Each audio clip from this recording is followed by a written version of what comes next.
The times we live in are truly and without doubt fascinating.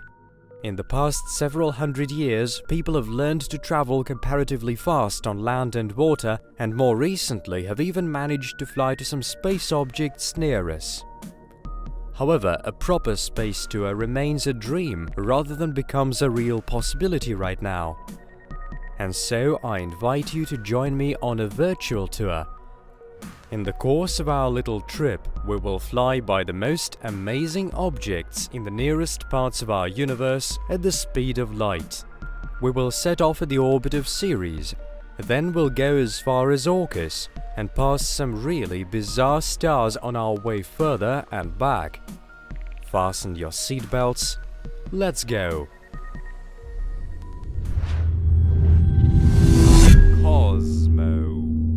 The first in outer space.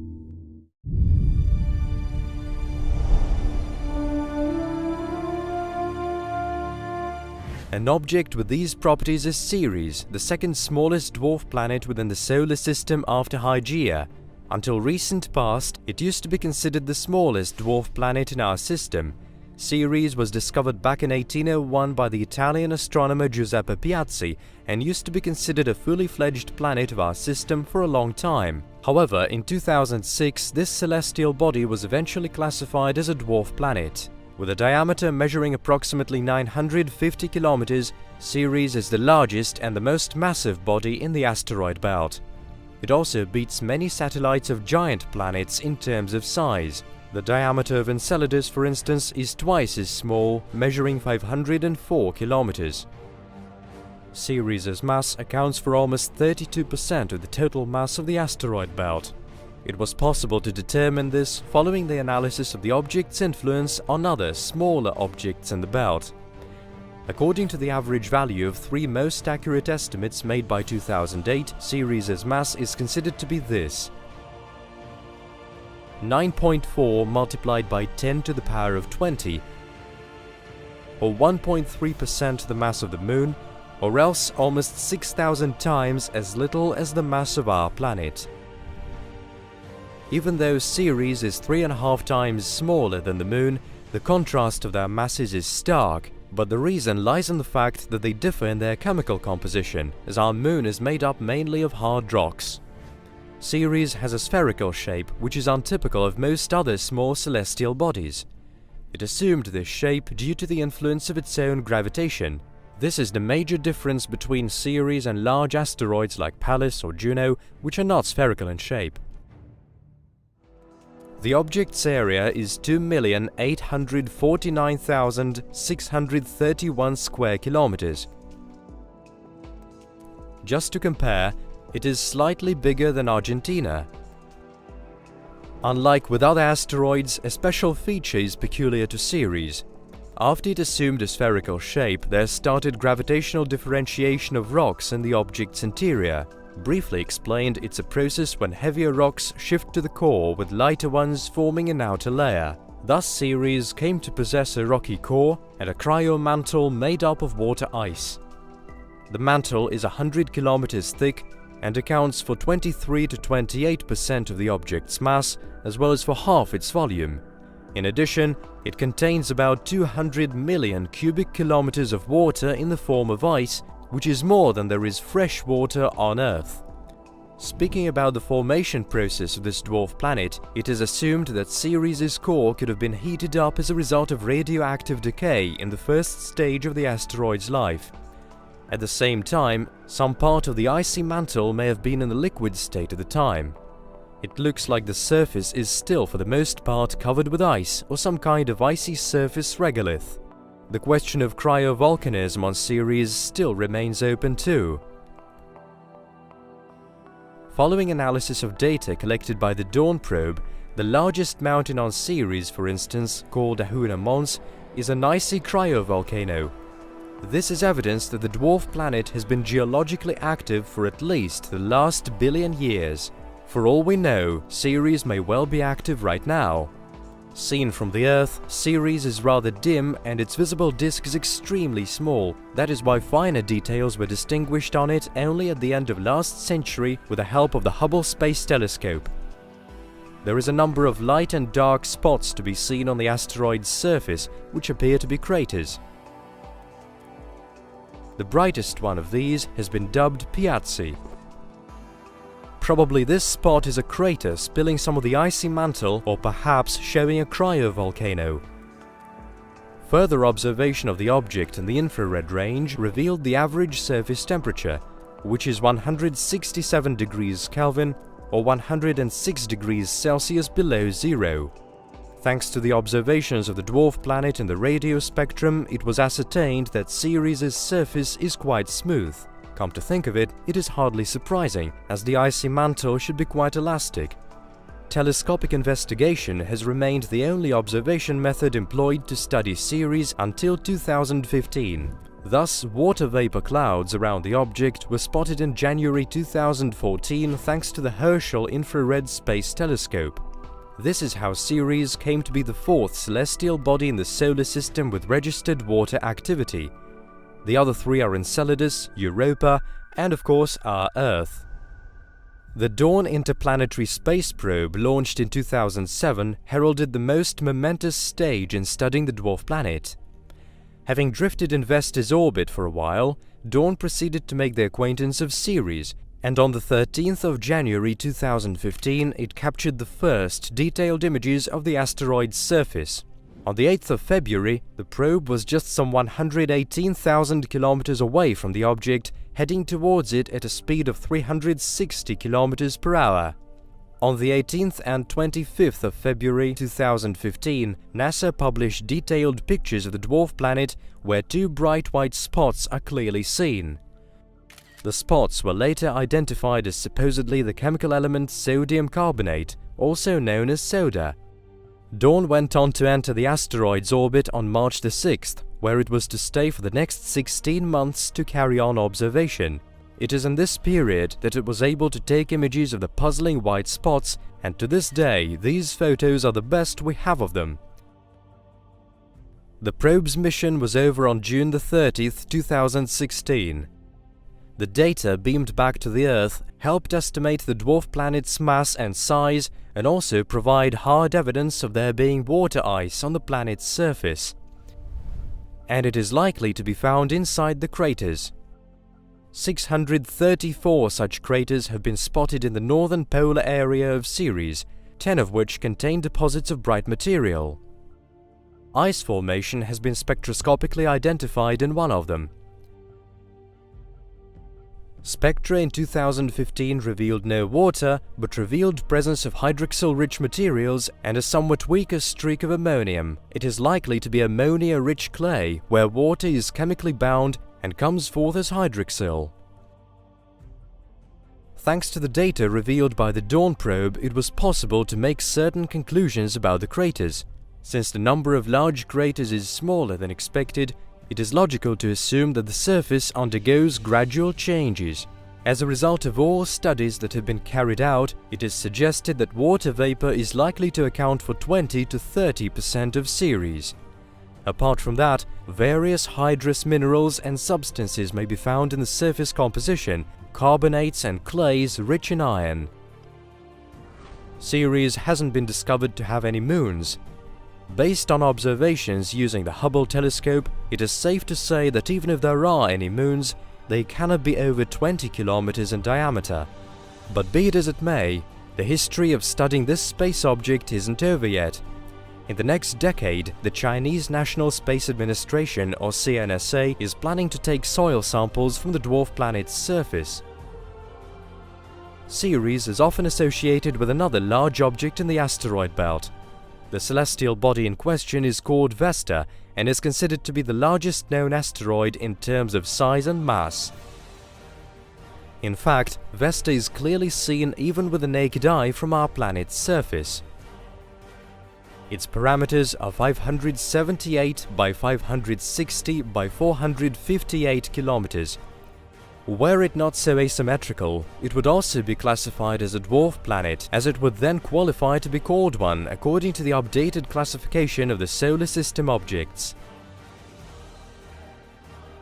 The combined mass of Vesta and Pallas, another large asteroid, is half that of Ceres.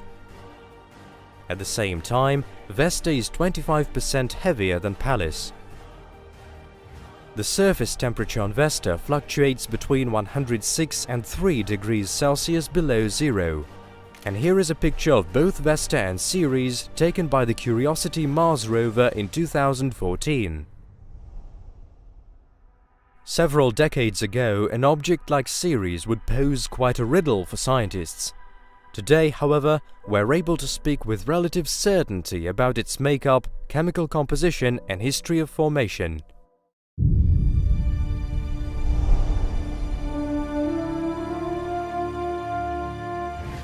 The Kuiper Belt is an area in the solar system stretching from Neptune's orbit to a point 55 astronomical units away from the Sun. In many ways, it resembles the asteroid belt, but in contrast, the Kuiper Belt is 20 times as wide and approximately 100 times as massive. For the most part, it is made up of small bodies, basically debris of material left after the formation of the solar system. Unlike the asteroid belt objects, celestial bodies in the Kuiper Belt consist for the most part of volatile elements like methane and water. There are at least 4 officially confirmed dwarf planets in this area, and it is here that Orcus was discovered. The object was spotted on the 17th of February 2004 by American astronomers Michael Brown, Chad Trujillo, and David Rabinowitz. The scientists were able to distinguish it in some archive images taken back on the 8th of November 1951. Now let's take a closer look at it. Orcus is a large trans-Neptunian object of the Plutino category. Apart from Orcus, other celestial objects of this category include Pluto, Ixion, and Huya. Objects like that are locked in a 2 to 3 resonance with Neptune, which means that when a Plutino orbits the Sun twice, Neptune orbits it 3 times in the same period. The furthest point from the Sun regularly reached by Orcus is 48 astronomical units, and the closest it ever gets to the Sun is 30 astronomical units. Orcus's diameter supposedly measures 946 kilometers, which is approximately 40% that of Pluto. Its surface temperature is 229 degrees Celsius below zero. It is largely thanks to Orcus's moon discovered in February 2007 that scientists are able to have clearer ideas about Orcus's properties. The discovery of the moon was Michael Brown's achievement too, and the object was dubbed Vanth. It takes Vanth 9.5 days to complete one full orbit around Orcus. The distance between them is 9,000 kilometers. It is posited that Orcus and Vanth are in synchronous rotation. That is, they face each other at all times with the same sides. Pluto and its satellite Charon are locked in the same manner. Vanth's diameter is estimated at approximately 280 kilometers, and the object's orbit around Orcus is practically circular. However, these parameters for both Vanth and Orcus are still admittedly not very accurate at this point. Vanth's mass may account for 3 to 7.5% of the total mass of both objects. As we've mentioned before, Vanth is just 9,000 kilometers away from Orcus, which is too close for its surface composition to be spectroscopically analyzed. It is suggested, however, that Vanth may have been captured from the Kuiper Belt at some point. The total mass of Vanth and Orcus is 3.8% that of Eris, one of the most massive dwarf planets known today. But the way the mass is distributed between Orcus and its satellite depends on the ratio of their sizes. Investigations of Orcus's spectrum found that the signal absorption by water ice there is the strongest among Kuiper Belt objects not related to the Haumea family. Large Uranian satellites have a similar spectrum. Among other trans-Neptunian objects, it is Charon, Pluto's satellite, that resembles Orcus the most. They have similar density, and water ice was detected on the surfaces of both. Orcus's spectrum differs a lot from that of other trans-Neptunian objects. Red is to be found in Ixion's spectrum, for example, but infrared there is rather faint. Orcus's visible spectrum is of a neutral faint hue. Further infrared observations of Orcus confirmed that there is water ice and carbonaceous compounds in its composition. The parameters of Orcus's orbit make one think of those of Pluto. In the past 14,000 years, the distance between Orcus and Neptune has never been shorter than 18 astronomical units. And even though Orcus's orbit almost brushes that of Neptune, the strong tilt does not allow the objects get closer. The rotation period of Orcus still remains to be found out. Photometric studies give rather scattered results, from 7 to 21 hours. Now let's take a look at its surface, which is comparatively bright. The ice discovered on it is for the most part in crystals, which may be indicative of cryovolcanic activity. Other compounds like methane or ammonium may also be found on Orcus. Interestingly, to date, ammonium hasn't been discovered on any trans-Neptunian object or ice moon save Miranda. In addition, models of internal heating by thermonuclear fusion suggest that Orcus is able to sustain a subsurface ocean of liquid water.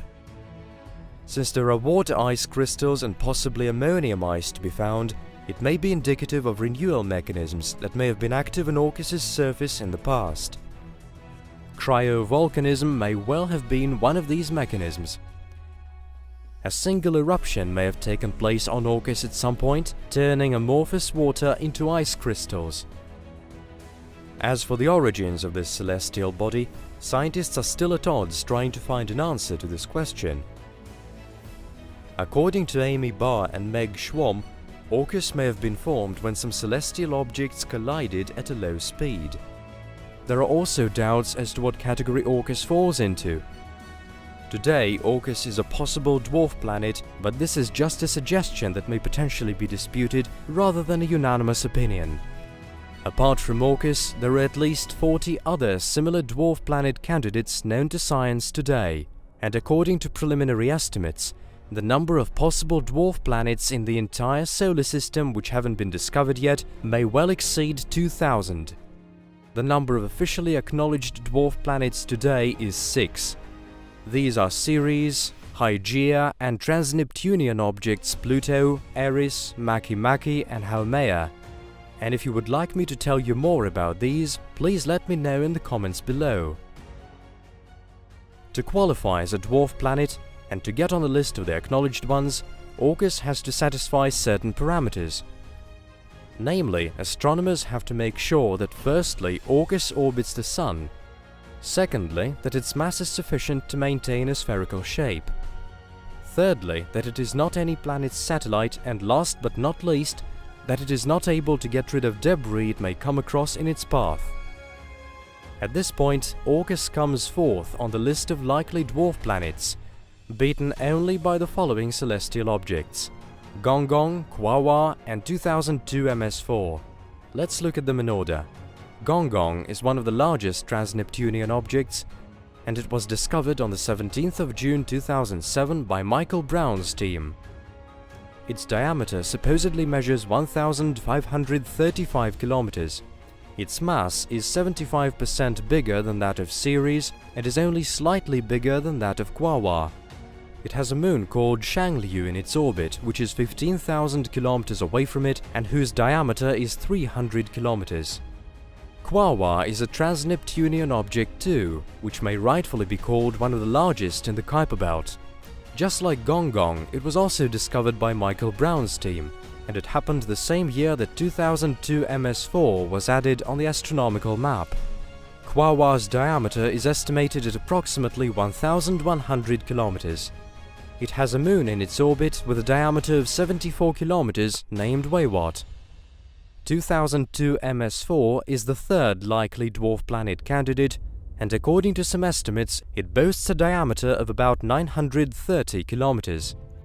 All these celestial bodies, including Orcus, may be considered rather large for ones in the Kuiper Belt.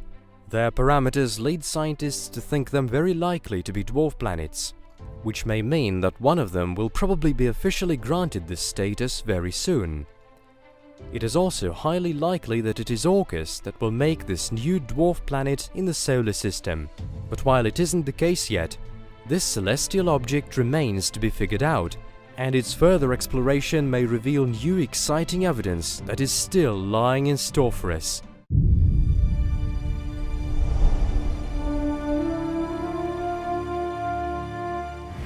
interstellar travel has always been one of mankind's cherished dreams. Over half a century has elapsed since the launch of the Earth's first artificial satellite, and since then terrestrial spacecraft have covered truly record distances on escape trajectories from the Earth. The Voyagers were among the pioneer spacecraft to set out in space, with their top traveling speed reaching 62,140 km per hour. Juno is the second superfast space probe worth mentioning here, which approached Jupiter at 250,000 km per hour. As for the recently launched Parker Solar Probe, it is able to propel itself at up to 700,000 km per hour. As a rule, the speed of such spacecraft is generally attained with the use of gravity boost maneuvers. That is when a spacecraft enters into an object's orbit, which helps increase its speed. This trick works well within our system, but be it as it may, in order to travel as far as stars, scientists will have to think of other strategies, as there may not be enough celestial objects on the spaceship's way through interstellar space which would help to perform gravity boost maneuvers. It is quite possible that in the future, terrestrial spacecraft will be able to reach the ultimate speed for traveling around the universe. However, to date, only light is able to travel that fast.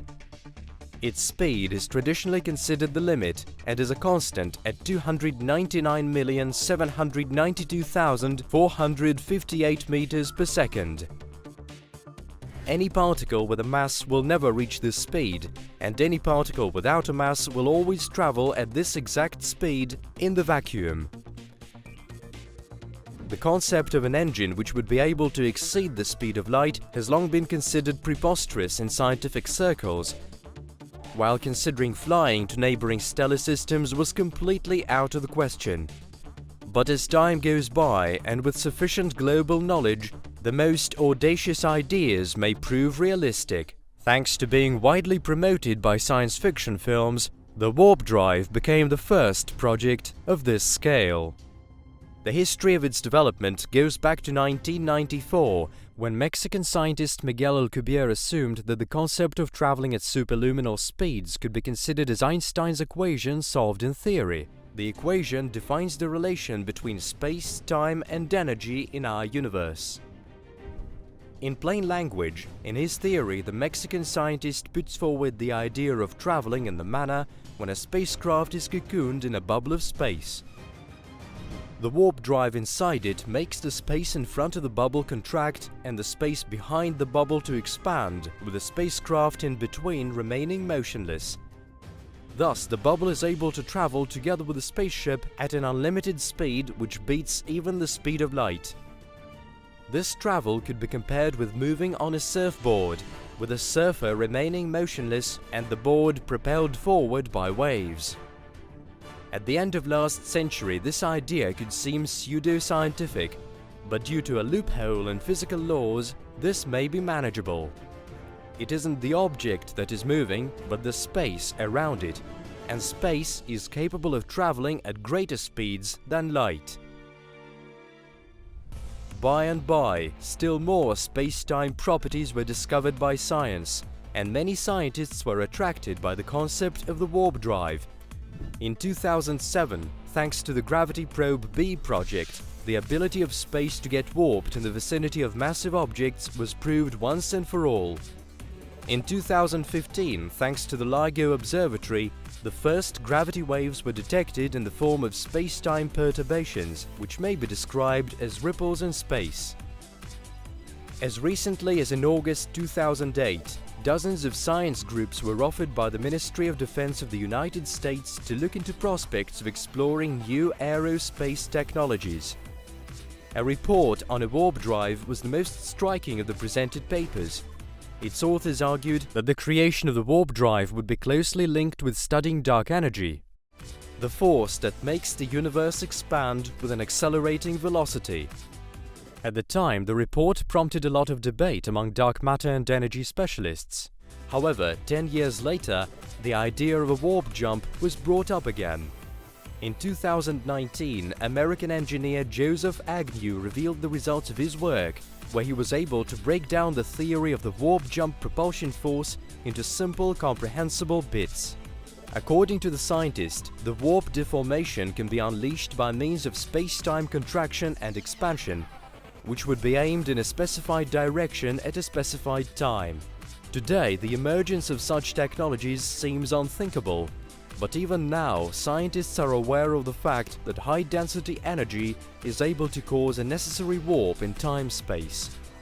In the future, science will most likely have to advance technologies generating such energy forms to the ultimate level, which means that only in decades will these experiments yield results. Apart from the futuristic warp drives, however, there is a great number of projects which are not less exciting and more down-to-earth, as it were. The ion thruster is one of them, with several organizations currently working on it. The general principle of its work lies in ionizing gas and accelerating it with electrostatic field. Since ions have a mass, they can be accelerated, which will produce the thrust. The ion thruster contains some gas which is ionized with a gas charge, where gas atoms with a neutral charge are split into negative electrons and positive ions. After that, ions are accelerated by an electric field in a sophisticated system of grids. This same system blocks the movement of electrons. On leaving the nozzle, positive particles are neutralized by negative electrons so that the ions do not go back to the drive and do not impede its thrust. In theory, this method allows accelerating ions up to 210 km per second, which is considerably higher than the speed of particles in chemical rocket jets used in all contemporary space and military rockets. Their speed reaches just 4 km per second. At the moment, existing engines of this kind lack in power and are applicable only for adjusting the orbit's trajectory. However, if future scientists are able to create a more powerful version of the ion thruster, it will allow spaceships to reach the surface of Mars in just 39 days, which is approximately 7 times as fast as the current optimal travel time it takes to get to the Red Planet. Another possible option that may present itself for traveling to the neighboring celestial objects will probably involve nuclear rocket engines. The principle of their work will lie in a source heating up as a result of the decay of radioactive material. This approach was tested at the beginning of the space age, but so far it has been inapplicable due to 2 factors. Firstly, the use of these technologies would lead to harmful emissions of large amounts of radioactive waste into space. Secondly, the nuclear engine requires intensive cooling, which would be difficult to achieve in space. Only low-power nuclear engines are known to science today, with several countries already working on the development of more powerful and safer versions.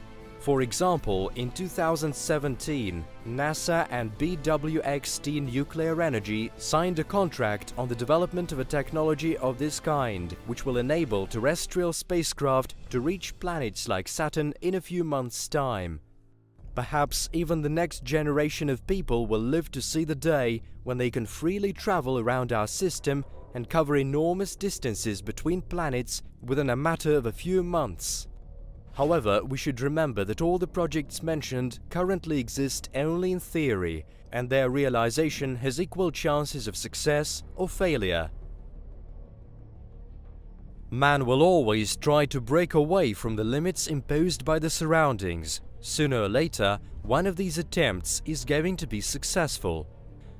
It is quite possible for a breakthrough to take place even this century. Meanwhile, what remains for us to do is to marvel at discoveries in today's physics and to hope that the history of mankind will not end on this planet.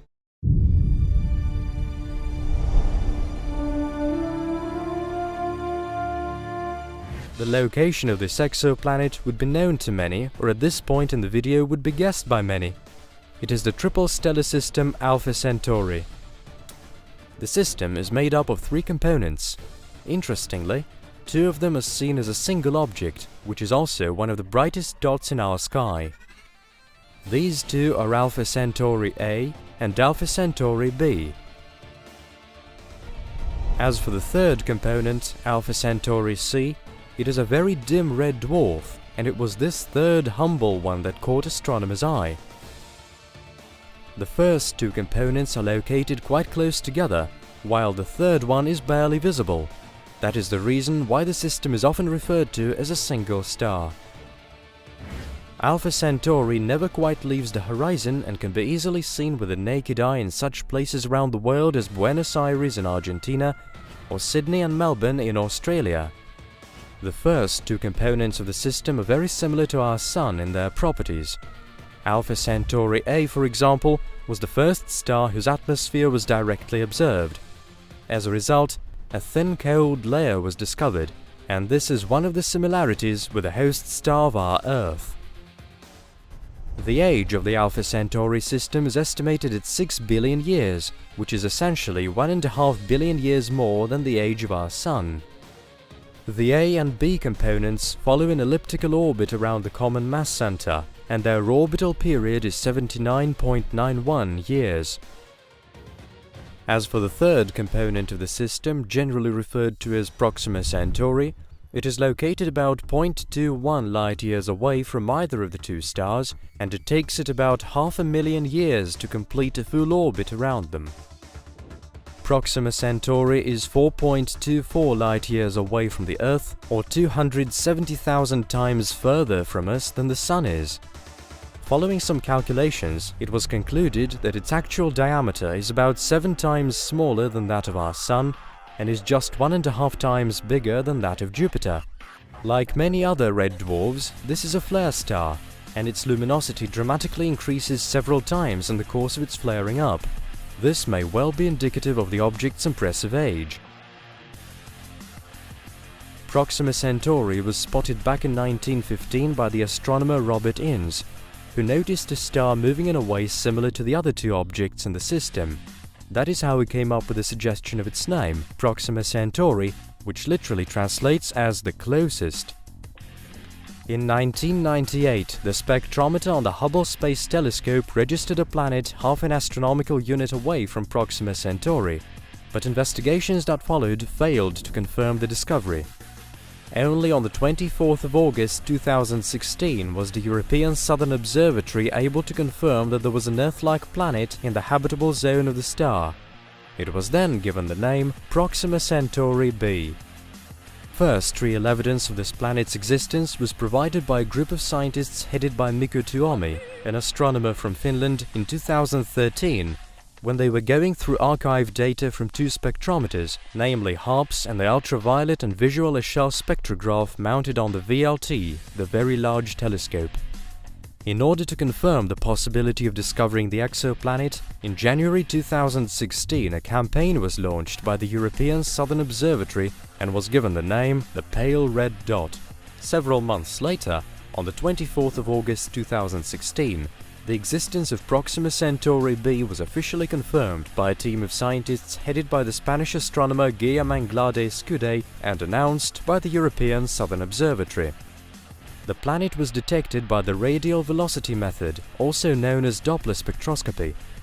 It is an indirect method of planet detection where periodic Doppler shifts in the spectral lines allow one to say whether there is a planet orbiting a star or not.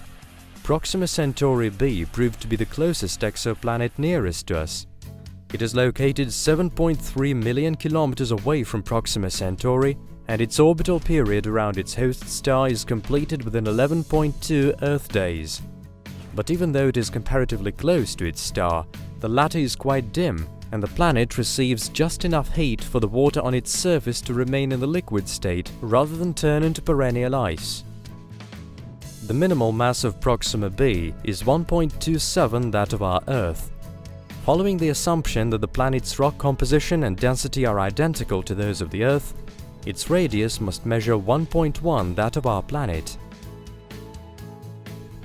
The light received by Proxima b from its parent star is 65% of that received by our Earth from the Sun. The steady-state surface temperature is 234 degrees Kelvin, or 39 degrees Celsius below zero. A couple of years ago, this twin of our Earth's would make for a sensational scientific discovery, and would be assumed to almost certainly be populated by living organisms. But had it been the case and had life forms been discovered on that planet, the video on our channel would definitely bear a different title. As it is, at this point scientists cannot say for sure whether the planet is actually habitable. According to today's estimates, since Proxima Centauri b has supposedly no magnetic field, it receives 60 times more high-energy radiation and 400 times more X-ray radiation than our Earth. In theory, these figures admit of a biosphere where biological fluorescence is a protection mechanism used to shield against ultraviolet radiation flares. This phenomenon is known to be widespread among some species of coral polyps or anthozoa, and is also to be observed on exoplanets orbiting active stars. However, just a year after the planet's discovery, a disconcerting event in the history of the planet destroyed all hopes so cherished by scientists. In March 2017, a powerful flare on Proxima Centauri was registered by astronomers using the Atacama Large Millimeter Array Radio Telescope. The host star's brightness intensified 1,000 times and stayed that way for 10 seconds. Proxima Centauri b would have experienced an overwhelming amount of radiation from this flare, and if there had been any biosphere on that planet, this event would have wiped it out completely. Scientists believe that if flares like that occur regularly, they would have completely stripped the exoplanet of its atmosphere, thus rendering the surface absolutely uninhabitable. It's worth mentioning here that radiation endurance of microorganisms like Deinococcus radiodurans allows us to foster hopes that hypothetically life may yet develop on that planet following a course of evolution of its own. This isn't the end of the Proxima Centauri system's story yet. In 2019, astronomers from the Observatory of Turin announced the discovery of another exoplanet candidate in the star's vicinity. The object was dubbed Proxima Centauri c and may hypothetically boast a mass at least 6 times that of our Earth. Alpha Centauri is currently seen as one of the first destinations for interstellar flights in the future. Even in 2016, preparations for the flight of a nanosatellite driven by laser sails to Alpha Centauri were announced to be in progress. The flight time to the closest star was estimated at 15 years. The name of the project is Breakthrough Starshot, and apart from reaching its planned destination, it has one more mission. Scientists plan first and foremost to prove the feasibility of the concept flights like that are based on. Of course, now it is too early to say anything. Many would argue that there cannot be life on other planets, as too many space factors need to neatly combine to provide favorable conditions. Most scientists, on the other hand, refuse to passively resign to this, and so the search for exoplanets doesn't cease. Sooner or later, telescopes will get advanced to such a point that it will take us just a casual peek through one to be able to tell if there are any developing life forms on a given planet. And all mysteries of exoplanets will be effectively dispersed. And if we really discover nothing with these extra powerful telescopes, the only thing for us to say with any certainty will be how lucky we are to be inhabitants of our Earth.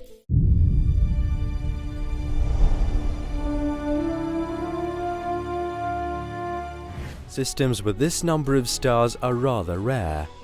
What we see while observing the stars are generally binary systems, that is, systems consisting of 2 objects. As for multiple systems, that is, those made up of 3 or more stars, they are by far rarer. There are 2 varieties of multiple systems, namely optical and physical. Objects in optical systems are located far from each other, but seen from the Earth they appear to be just one star. Objects in physical systems, meanwhile, are actually close together and are bound by gravity. Most physical multiple systems consist of just 3 objects. It is triple systems that account for about 70% of all systems of this kind known to us today. The Castor system, however, is noticeably different from the majority. Each of the 3 main stars in this system is a binary star. Thus, the total number of stars in Castor is 6.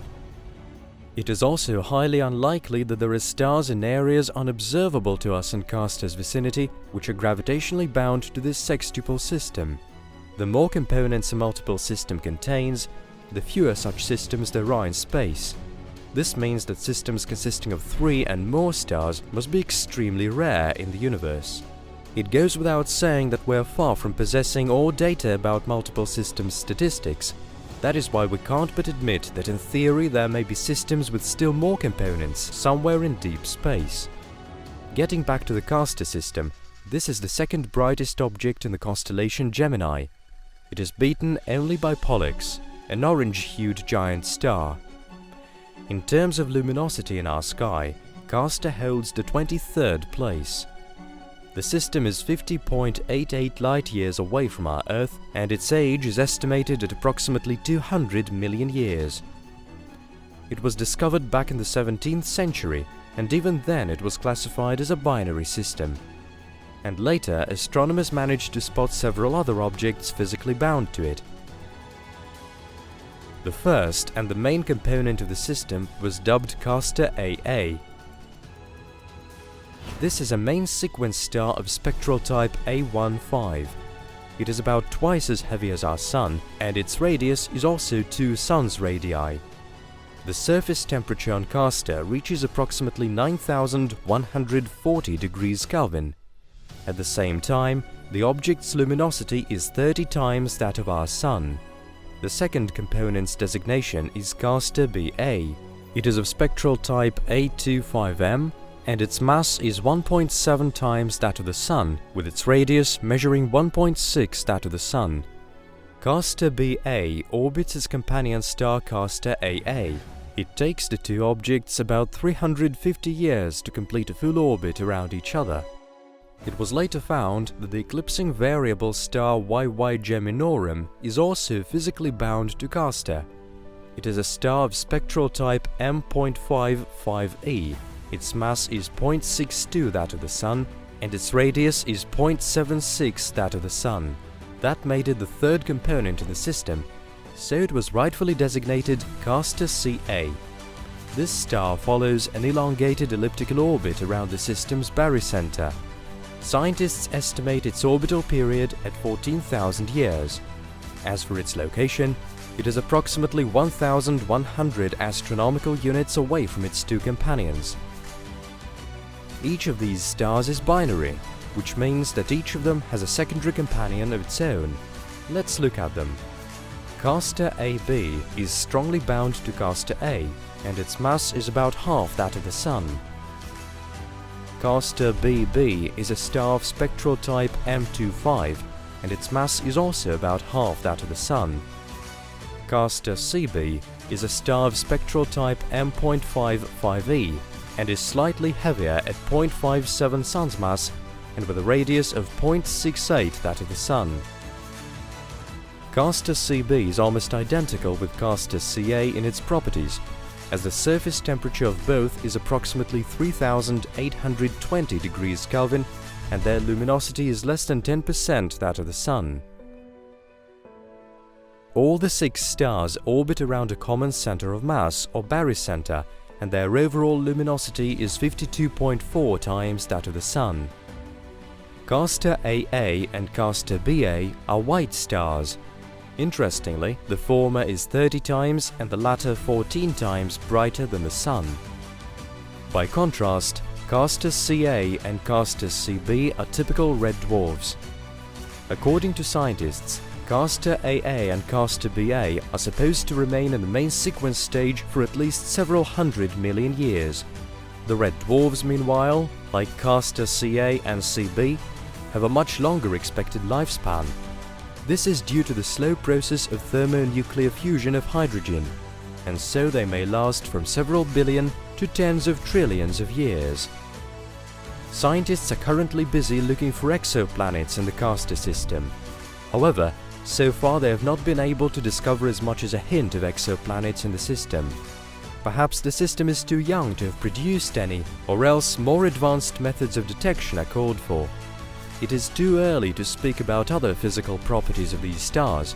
It is quite difficult to study them because they are optical doubles and seen from the Earth only seem to be close, whereas it is an illusion. That is why special spectrometers are necessary to take care of accurate measurements. We can see all the 6 stars from our Earth as a single object, and it is located in the northern hemisphere in the constellation Gemini. The best time to observe them is in winter and spring. It is easy to locate Castor in the sky, as it is bright enough and can be found near a well-known asterism called the Winter Circle or the Winter Hexagon. This asterism is made up of Pollux, Capella, Aldebaran, Rigel, Sirius and Procyon. It is best seen in the night sky in northern latitudes in the winter time. February is the best month to observe Castor and Pollux. It's worth mentioning that Castor is a star system that leads a group of at least 16 celestial bodies. The point is that these stars move together and have similar velocities, and their age is similar. That is why they have been dubbed by scientists as the Castor Moving Group or Castor Stream. It includes such well-known astronomical objects as Fomalhaut, Vega, Alderamin, Alpha Libri and others. The question of Castor's stellar evolution still remains open. As I've mentioned before, most telescopes are incapable of revealing finer details of these stars, as they're too close together as seen from the Earth. According to some scientists, systems of this kind are formed as a result of a big star split into two components by centrifugal force. Others claim that they originate when one star gravitationally captures the other. There is also a theory of compound nucleus formation that suggests a molecular cloud's fragmentation with stars forming as a result. Then there is a theory involving protostellar disks that suggests sudden cooling of gas in a massive protostellar disk, so several stellar companions may simultaneously originate in one and the same plane following the disk's fragmentation. Be it as it may, most facts indicate that multiple systems originate in one place rather than from scattered sources. In the case of the Castor system, its components are believed to have been formed out of one molecular cloud in the same period.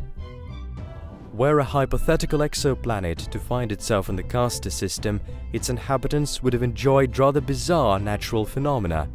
For example, the planet would receive light from several stars at the same time, so there would be several sunrises and sunsets a day.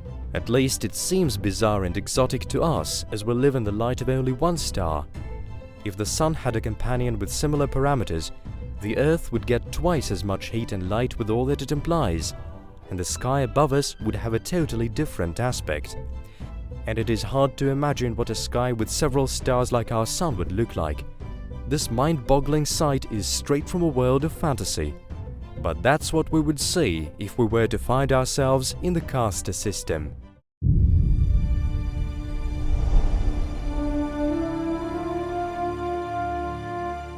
This binary system has been on the astronomical map for several decades, and all the while has been thought of as just one super bright star. My Camelopardalis, or My Cam for short, is 13,000 light-years away from the Earth. It used to be classified as a variable star. The object aroused interest only as late as in 2014, when a group of Spanish scientists was able to define My Cam as a binary star system. The discovery was made thanks to a 2.2-meter telescope in the Calar Alto Observatory. Both stars boast a comparatively big mass and are drawn quite close together, with their outer atmospheres almost touching. One of them is 38 masses of our Sun, and the mass of its companion is 32 masses of our Sun. The radius of each measures 700 those of our planet. Just to compare, it's 6 times the radius of our Sun. As for the age of these objects, they're comparatively young and cannot be over 2 million years old. My Cam may well be called one of the most massive binary star systems known to science. Both objects of the system are hot blue O-type stars. Their rotation speed may reach up to 1 million kilometers per hour, with the surface temperature of each of them as high as 40,000 kelvins. The orbital period around their common center is about 28 hours, which means that both giants complete a full orbit around each other in a bit over a day. Just to compare, our Sun completes one full rotation in 26 days. MY-CAM is also quite bright, which makes it visible even through a common telescope. The star's orbit is a rather narrow one, which is why they are alternately eclipsed practically every day. This explains constant changes in their luminosity. Before this fact became known, scientists used to be confused about the properties of this stellar system. The existence of MY-CAM doesn't seem to be that incredible, considering the fact that most celestial bodies in the Milky Way were formed in big stellar systems whose objects were also variable and eclipsing stars. This means that these objects' overall luminosity may vary from time to time. MY-CAM can be called one of the best-known stellar systems of the kind. In fact, it seems to have been originally formed like this, and has always looked the way we can observe it today. Since the components are in such close proximity, sooner or later they are bound to collide and then merge into one enormous star, whose mass may well reach as much as 60 sun masses. Thanks to theoretical modeling, it is assumed that when stars merge, it is a quick procedure accompanied by a big bang, with incredible amounts of energy released as a result. If this happens with MY-CAM, astronomers will be able to observe this demonstration, confirming the theory that supermassive stars are formed when two less massive objects merge. To date, science has not yet witnessed a merging process of this kind. The possibility of our suns taking part in a similar process is quite negligible. According to today's estimates, a collision of the main star of our system with another star may take place once every 10 to the power of 28 years. But even with such a minuscule chance of this collision, our Earth would be seriously affected were it to take place somewhere close by space standards. If it were to happen within 100 light years from us, our blue planet would be completely devastated. However, at this point there isn't a single star cluster within that range. So far we have only been able to record the result of two neutron stars' collision. In theory, this process should result in the formation of a neutron star with an even bigger mass, or else it should cause the formation of a black hole. When merging, neutron stars are capable of generating a magnetic field billions of times more powerful than that of the Earth. This process may be accompanied by a gamma-ray flare. That is the most powerful energy emission in the universe known to us. I mentioned it at some point in other videos. However, in spite of the tremendous scale of this phenomenon, astronomers have never been able to directly observe the process of merging stars. One of these events, the GRB 150101 gamma-ray flare, was detected only in 2018.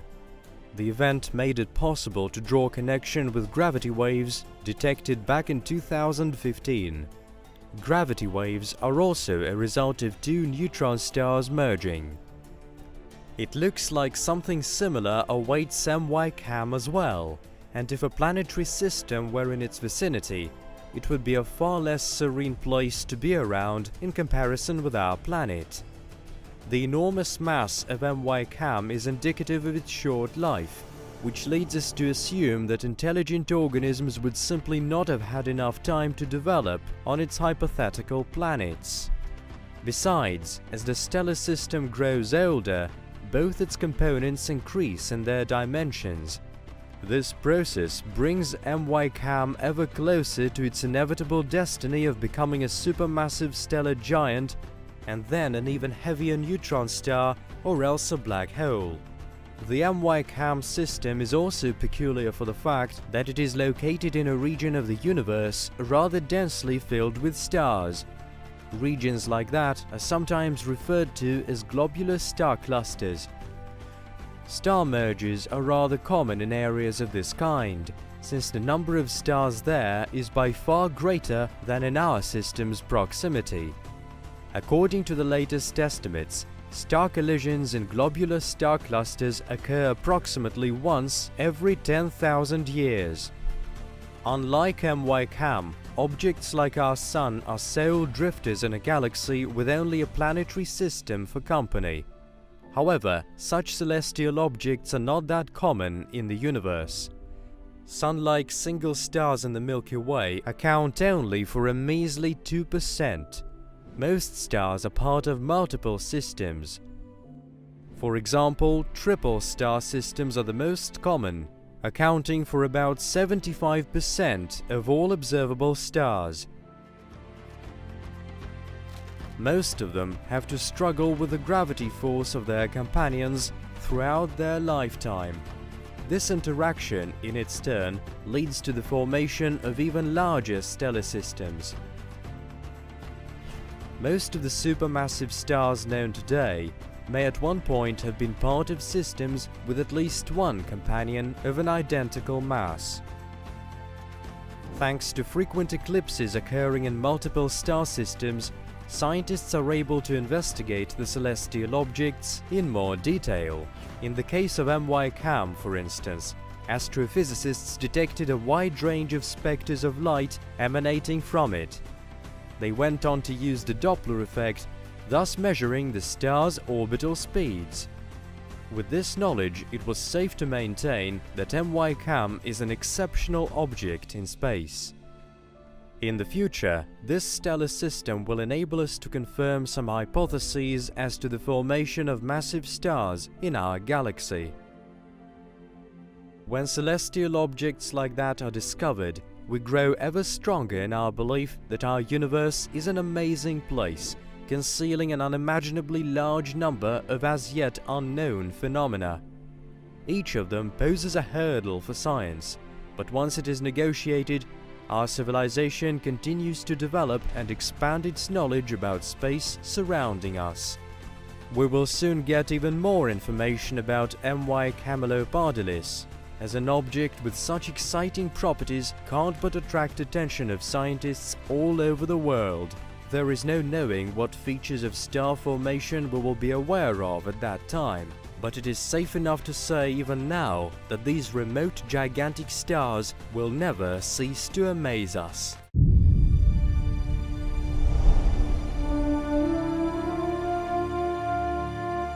The term stellar evolution in astronomy refers to the sequence of changes that a star undergoes throughout its entire life. This process largely depends on the object's initial mass, and may take anything from several million to tens of billions of years. As a rule, a star originates from a cloud of cold, low-pressure interstellar gas. Due to gravitational instability, the cloud compresses and eventually slowly assumes a spherical shape. During the compression process, the gravitational field energy is transformed into heat and radiation, with the temperature of the young star gradually going up. The duration of this stage depends directly on the star's initial mass. With the heaviest stars, it may take about 100,000 years, and with the lightest ones, the phase may last up to several billion years.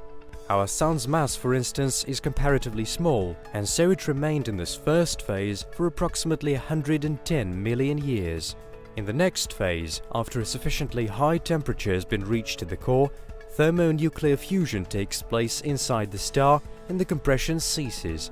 After this, the processes taking place at the core become the star's only energy source, and thus a young star, which is also called a protostar, becomes a main sequence star. This is the starting point for calculating a star's age, as this phase accounts for approximately 90% of its life cycle. Our Sun, for example, will remain in the main sequence stage for approximately 11.5 billion years. When a star enters its main sequence stage, its chemical composition is still very close to interstellar environment and is 91% hydrogen. At the same time, the process of hydrogen transforming into helium is constantly in progress inside the star. As a result, the core compresses and gains in density, which gradually increases the rate of chemical reactions. It leads to noticeable changes in the star's properties. For example, the luminosity of our Sun in the main sequence stage accounted for only 70% of its luminosity today. By the time this stage is over, the luminosity is going to be 2.2 times that of today. It should be mentioned that not all stars make it to the main sequence stage. The exceptions known to science today are referred to as cold and hot subdwarfs. These objects are very similar to main sequence stars, but they do differ from them. Thus, by contrast, subdwarfs are not rich in heavy elements and are not so luminous. The final phase for main sequence stars also depends on their mass. Generally, a star either discards its outer coat, thus becoming a white dwarf, or goes supernova to later become a neutron star or a black hole. A supernova is a phenomenon when a star's luminosity dramatically intensifies, with great amounts of energy released during the process. After that, the flare slowly fades. This explosion is accompanied by emissions of great amounts of matter from the outer coat. The remaining matter in the core of the star gone supernova generally forms a compact object, either a neutron star or a black hole. Apart from everything else, the matter released in the course of a supernova event contains products of thermonuclear synthesis. It is thanks to these elements that the universe is able to evolutionize chemistry-wise. If a star's mass doesn't quite reach 8 sun masses, however, this main sequence star will end up being a white dwarf. That is, an object which is a hot celestial body of small dimensions and a high density. For instance, in the case with our Sun, when the time comes for it to go through this phase, it is going to become 100 times smaller than it is now. White dwarfs do not generate energy and are luminous only on account of their high temperature. Even though the hottest white dwarfs' surfaces may be as scorching as 70,000 kelvins, due to their small size, their luminosity is not that great. As for their average density, it is almost 1,000,000 times that of the regular density of main sequence stars. These objects consist for the most part of a plasma of nuclei and electrons, and are completely devoid of thermonuclear energy sources, which is why they gradually cool off and assume a red hue. Sirius B is the closest white dwarf to us that we currently know of, and it is 8.6 light-years away. This object's mass is give or take that of the Sun and is considered to be one of the most massive white dwarfs known today. Its volume is 1/1,000,000th of that of the Sun, and its dimensions are identical to those of our Earth. Sirius B is believed to have become a white dwarf approximately 120 million years ago, with the initial mass of the star in its main sequence phase having been 5 sun masses. Today, it is posited that these objects account for 3 to 10% of the overall stellar population of our galaxy, according to different estimates. Over 97% of the stars known today are eventually destined to become white dwarfs. As time goes by, these objects are bound to cool off and fade. Eventually, all celestial bodies of this variety will become black dwarfs, which implies that they will completely cease to emit any visible light.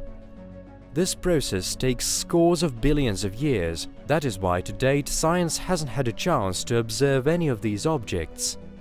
The universe is considered to be too young to have produced any black dwarfs at this point, but scientists have already managed to spot objects quite similar to them, whose temperature has gone down lower than 4,000 kelvins. These objects are white dwarfs WD 0346+246 and DSS J110-217. A black dwarf is what most stars look like at the final stage of their evolution. Its mass is quite identical to that of a white dwarf. According to today's models demonstrating cooling of these bodies, white dwarfs formed in the course of the evolution of the first generation of stars are supposed to have a temperature of approximately 3,200 kelvins and to appear as rather dim objects. For all we know, these celestial bodies could be part of the universe's hidden mass components. For a white dwarf to cool off to the temperature as low as 5 kelvins, it may take approximately 1 quadrillion years. In theory, when black dwarfs cool off completely, the process of dark matter annihilation becomes very important for their existence. This phenomenon hasn't been directly observed in the universe yet, although it is thought that in the course of annihilation, particles of dark matter will form ordinary photons and emit light visible through a telescope.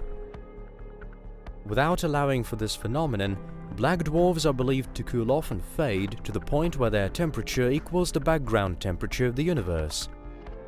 However, in theory, thanks to the energy derived from dark matter annihilation, black dwarfs may well continue to radiate energy for a considerably longer period, and thus it is likely that mankind will never be able to discover objects of this kind, as the main period of their life takes place in the phase in the life of our universe which will come after the one we're in at the moment. The period we live in is a star epoch. That is the period where stars are still born quite actively. This epoch will last up until the point when the galaxies will deplete all of their interstellar gas. After that, it will be the turn of low-mass stars like our Sun to fade. Following that, a long period of disintegration will begin, when white, brown and black dwarfs are the main objects populating the universe. At the next stage, the epoch of black holes, all matter in the universe will be transformed into elementary or subatomic particles, with the remaining black dwarfs getting sucked in by black holes or completely disintegrating. The final stage in the life of the universe is supposed to be the epoch of eternal darkness, where there won't be any energy sources whatsoever in space. The overall temperature in the universe will reach absolute zero. Space will gradually expand, and in the light of the last and rare black holes, in about 1 Gogol years, our world will come to its gloomy end. On our journey, we have seen only a handful of space objects, but life is too short to visit them all, and the life of the universe at that. But this doesn't interfere with our motivation to carry on studying things in space, which means that there is still a great load of discoveries waiting to be made.